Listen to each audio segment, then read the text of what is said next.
ሰላም ሰላም በያላችሁበት የፈጣሪ ሰላም ይድረሳችሁ እያልኩኝ ለቤት አዲስ የሆናችሁ ቤተሰብ ሁኑ እላለሁ። እንግዲህ የጨረቃ ፋሚሊዎች በጣም ይቅርታ እየጠፋው ነው።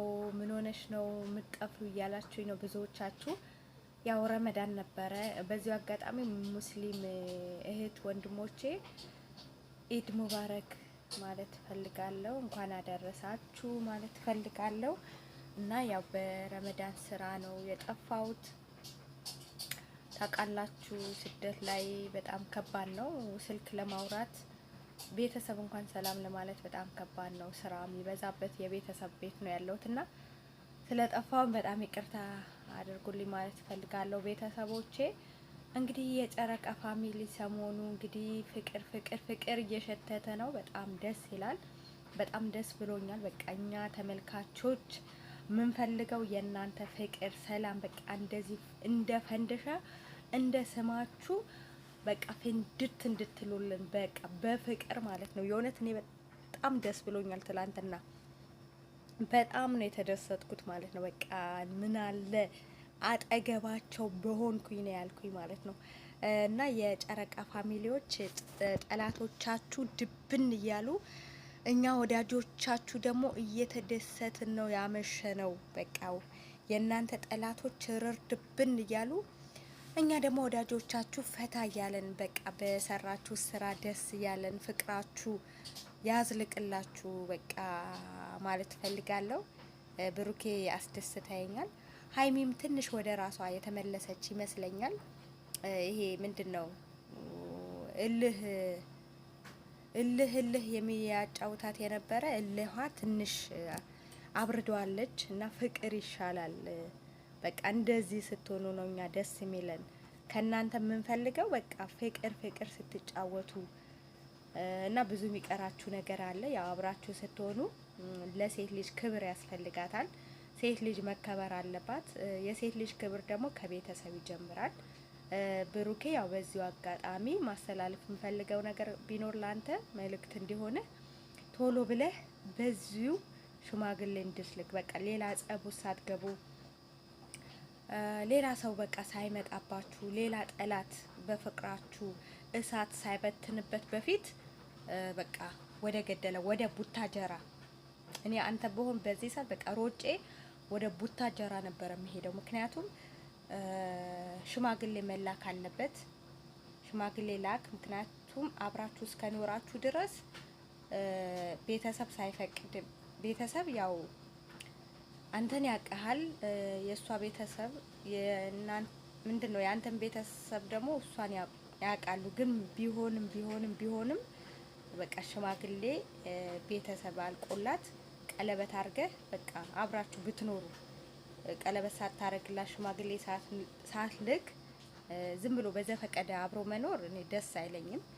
ያው እኛ ተመልካቾች ስለምንወዳችሁ ሀሳብ አስተያየት ስለምንሰጣችሁ ሀሳባችንም ደግሞ ታከብራላችሁና በቃ ደስ ብሎናል። ትላንትና አመት ባል መሰለ ማለት ነው ቤታችሁ። በቃ እንዳለውም ብሩኬ ግዴታ እኮ አመት ባል ለማክበር አመት ባል መጠበቅ የለብንም ብሏል። ሰው ደስተኛ ከሆነ በቃ አመት ባል ነው የእውነት። እኛ ሁሌ በቃ ደስተኛ ከሆነን አመት ባላችን ነው እና በቃ በዚሁ አጋጣሚ የኢድ ምንድነው ማግስት ነው ምንድነው የሚባለው ዛሬ ኢድ ነው። ትላንትና ደግሞ የነሱ አመት ባል ነበር። በቃ ደስ ይላልና ሽሮ ያው ጾም ስለሆነ ነው እንግዲህ ወንዶች ያው እንዳለችው አንድ እህታችን እንቁላል መጥበስ ነው እንጂ ከዛ ውጪ ሙያ ያላችሁ አይመስለኝም። ሀይሚ ደግሞ በጣም ባለሙያ ናት። አይተናታል ከዚህ በፊት ቡታጀራ ላይ ከቤተሰቦቿ ስትኖር ምሰራው የነበረ ምግብ እና ላችኋለሁ። የሀይሚና የብሩኬ ቤተሰቦች ሀይሚን ደግሞ 300,000 ማስገባት አለብን። በቃ ጠላቶቿ እርድብን። እነዛ ሊበጠብጧት የመጡ ምቀኞች የብሩኬ ደግሞ ጓደኛ ባዮች ውይ እኔ እውነት ጓደኛ እንደዚህ ከሆነ ካፍንጫ በተለይ የልጅነት ጓደኛ እናንተ ሲያልፍላችሁ ጠብቆ የእናንተን ደካማ ጎን ስለሚያቅ ብቻ ህይወታችሁን ሊበጠብጥ የሚያስብ ጓደኛ ጥንቅር ብሎ ይቅርብኝ ማለት ነውና ጓደኞቻችሁን ራቅ ማለት አለባችሁ። ባለፈው ህይወታችሁ መማር አለባችሁ።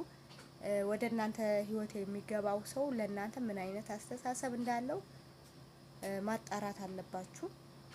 ጓደኛ ጉደኛም ነው ጓዳም ነው ይባላል ማለት ነው። ስለዚህ ቤተሰብ ስታረጉ ጓደኛ ስታረጉ በቃ በሁለታችሁ መካከል ክፍተት የማይፈጥር ጓደኛ መሆን አለበት። ምንድነው ምላችሁ በቃ በፍቅራችሁ ሌላ ጸብ እንዳይመጣ። አሁንም ጸብ የመጣባችሁ በጓደኛችሁ በተለይ በብሩኬ ጓደኛ እኔ በቃ ከዛኔ በኋላ ፍፄ የሚባለው እንደውም ባታቀርቡት። ይሄ ደግሞ ካሜራማኑም ደግሞ ሚስጥራችሁ ብዙም ባሰጡት። ምክንያቱም እሱ ጓዳ ስትገቡ ጓዳ ይገባል። በቃ ስተኙ ብቻ ነው ማይመጣው። ከዛ ውጪ በቃ ሁሉም ህይወታችሁ ላይ ካሜራማን አለ። ግዴታ እኮ አያስፈልግም። እናንተ ካሜራ የሚቀርጽ ምንድነው በሰነጠለ ዘመን ላይ ያለ ሰው እኮ አያስፈልግም በአሁኑ ሰዓትና ሚስጥራችሁን መደበቅ ፍቅራችሁን በቃ የእውነት ቃል ስላጣው ነው። በቃ እንዴት ሳልሰራ ምናምን ነገር አልኩኝ ማለት ነው። ጊዜን አጣብቤ ነው ስለ ብሩኬና ስለ ሀይሚ አሳስቦኝ እንትን ያልኩኝና አንዳንድ እህቶቼ ደግሞ ስርዓት ያዙ። ከሀይሚ ራስ ወረድ በሉ።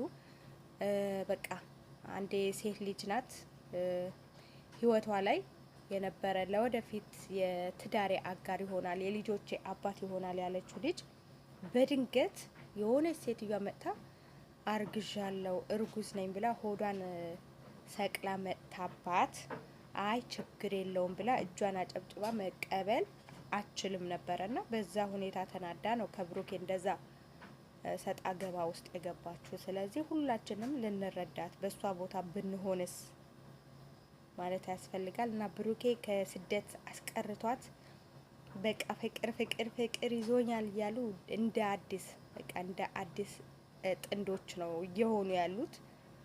በዚሁ ቀጥሉበት። ጨጓራችን አሮ ነው አሁን ነው የተስተካከለው ጨጓራችን። በእናንተ በጣም ተናደን ነበር። በቃ እኔ እውነት ብሎክ ሁላ ላረጋቸው ነበረ፣ ግን አሁን ደግሞ ተመልሰዋል። በቃ ደስ ይላል።